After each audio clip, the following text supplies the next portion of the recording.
మిత్రులు అడుగుతున్నారు private parts దగ్గర ఉన్నటువంటి హెయిర్ గురించి కొంచెం చెప్పండి. ప్రైవేట్ పార్ట్స్ దగ్గర ఉన్నటువంటి హెయిర్ శుభ్రంగా చేసుకోకపోతే ఒక్కోసారి పేలు కూడా పడతాయి. రెండోది, హెయిర్ ఉన్నప్పుడు క్లీన్లీనెస్కు అవకాశాలు తక్కువ ఉంటాయి. కనుక అబ్బాయిలు అమ్మాయిలు ఇద్దరు కూడా వాటిని క్లీన్గా ఉంచుకోవాలి.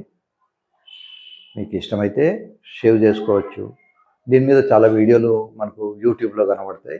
షేవ్ చేసుకోవద్దని కొందరు, షేవ్ చేసుకోవచ్చని కొందరు, లేదు ఓన్లీ పౌడర్ రాసి వాటిని తీసేయాలని ఇంకో కొందరు. మీరు ఎలా చేసినా తప్పు లేదు.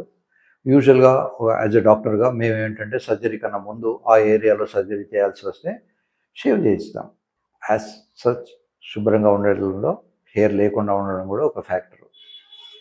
ముఖ్యంగా అమ్మాయి కానీ అబ్బాయి కానీ హెయిర్ ట్రిమ్ చేసుకొని బెడ్రూమ్కి వచ్చారు అంటే షీఈ్ ఆల్మోస్ట్ ఇన్వైటింగ్ యూ అని అర్థం. అట్లాగే అబ్బాయి కూడా హీఈస్ ప్రిపేర్డ్ అని అర్థం.